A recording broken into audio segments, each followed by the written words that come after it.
I struggled to feel loved by Adam for a long time. He was doing all the things on the outside, like we've just talked about, but I didn't feel loved. And as women, it's a very intuitive thing. It's a feeling. Well, for everybody, it's a feeling, but it needs to be followed up with behavior. So, I felt love towards Adam, but I didn't feel loved by him. And once we got clear that he actually had no self-love for himself, it was like this light bulb went off. I was like, okay, well, that makes sense, because if you don't love and accept yourself, I'm not going to feel that from you, because you can't give somebody else what you don't have. Yeah, exactly. You just can't. You have to cultivate it in yourself first, and you can't go to your relationship. Like Adam was kind of coming to our relationship to get his self-love from me, but that doesn't work either, because self-love, like the clues in the name, it must come from the self-love. It's love for the self from the self. And part of that definition, and a definition that we live and breathe by now for self-love, that we apply to ourselves and each other, is that we accept ourselves unconditionally. We love ourselves unconditionally for who we are and where we are now, whilst also simultaneously welcoming in challenge and growth for who we are becoming and where we are going. And this is the key. There is actually two parts to self-love. Sometimes people are really good at the first part, which is like, oh, I love and accept myself for who I am. I don't need to change. Like, I accept all my flaws. I accept that I'm, not very loving or not very giving, but this is just who I am. And you just need to deal with it because I've accepted myself. Adam went through that pattern for a while where he would just, and I suppose I have done that as well, because I've seen role models do that as well. Just basically say that this is who I am, deal with it. So yes, okay, fully accept yourself. But the second part of self-love is that you're open to growth. And if you're not open to growth in yourself, you also will be holding your partner back. And this was our experience in our relationship. So Adam had no relationship with self-love, struggled to accept himself for who he was, and also made himself not enough if he needed to grow. So when you have that amount of level of lack of self-love, it makes it very hard to grow in yourself and to grow in your relationship. And that was the wall that we kept hitting constantly in our relationship. And it was really frustrating because I had done a lot of work to learn to love myself. I started my self-love journey when I was like 16, and a lot of women have had to start their journey early because of all the magazines and everything, that we are exposed to from a very young age. And now with the internet as well, it's like a whole nother story. But I think we often forget that same issue applies to men. And men are meant to not be affected by it, but of course they are. We're human beings. We all want to be loved. That's, we actually need to be loved. It's you were born knowing you deserve to be loved and you need it for survival. So it 100% applies to men and women. It does. And in a way, it's harder for men too, because we've been conditioned that it's not very manly to speak about loving yourself. You put on this brave and courageous facade, and you just get out there and go after it, and your needs come last. You've got to provide first and protect first, and then your needs come last.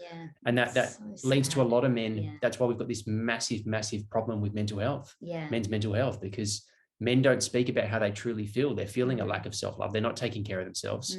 And then it ends up becoming this huge problem. The amount of men that we've worked with as couples, and they've shared with me or shared with both of us that they feel like how they feel doesn't matter.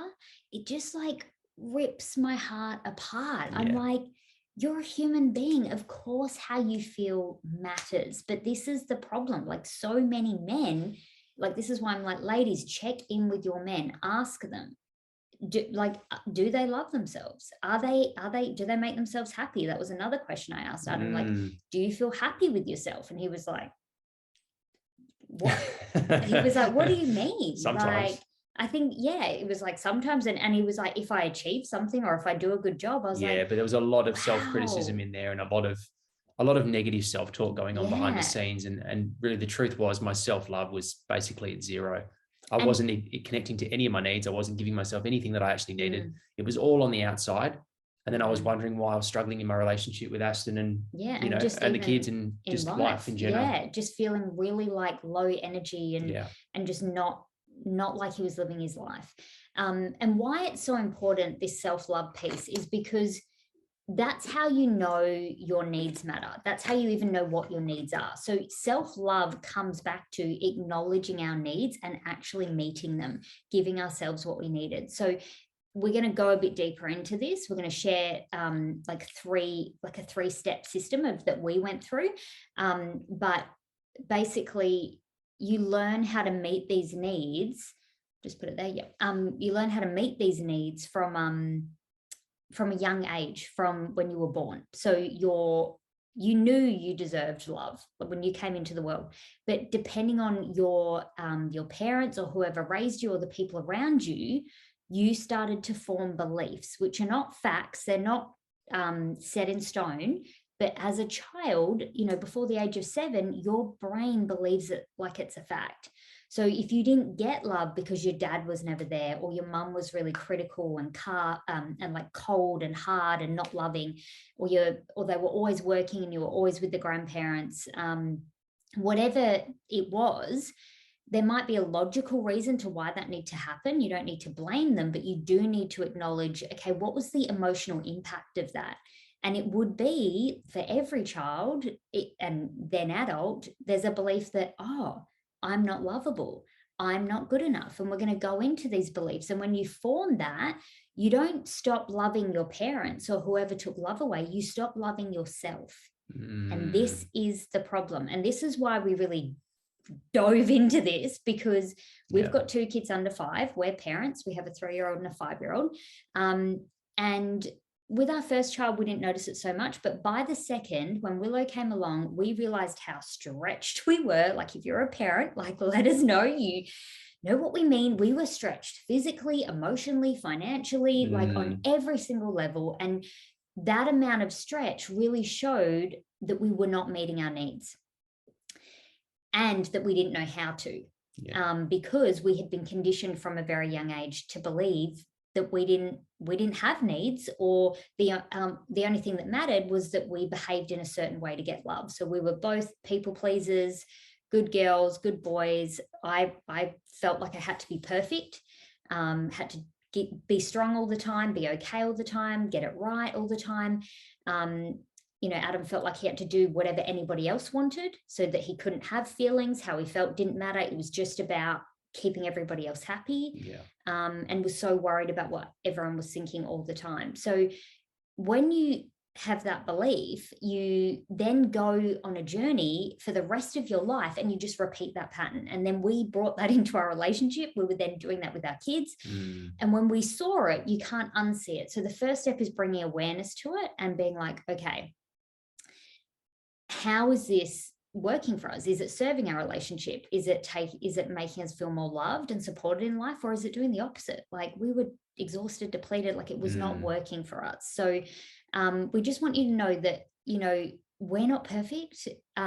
We've been on this journey for a while. You don't need to be perfect to have self-love. You don't need to be perfect to be loved. Like, these are all lies and conditioning that we have all been taught, and it's not true.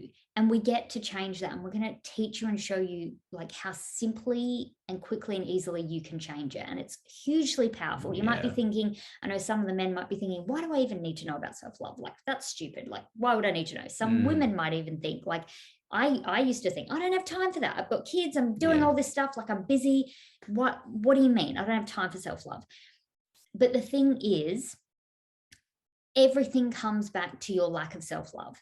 So any problems you're having in your life, any problems you're having in your relationship, any problems you're having with your body image or self-respect or your finances, money, anything, it all comes back to this one root cause, which is a lack of self-love. And it's what you learned before the age of 7 as a young baby.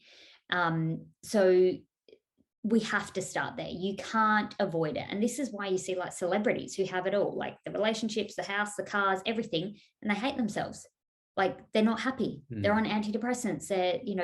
They're depressed. And you're like, what? You have everything. But this is the truth. We're told that if we have the cars, the house, the kids, all that, we'll be happy and we'll be loved. But that's not true, because that love does not require that. Love does not need any of those things. You don't need any of those things to be loved or to give love or to be lovable. All you need is to believe that you are lovable. That's it.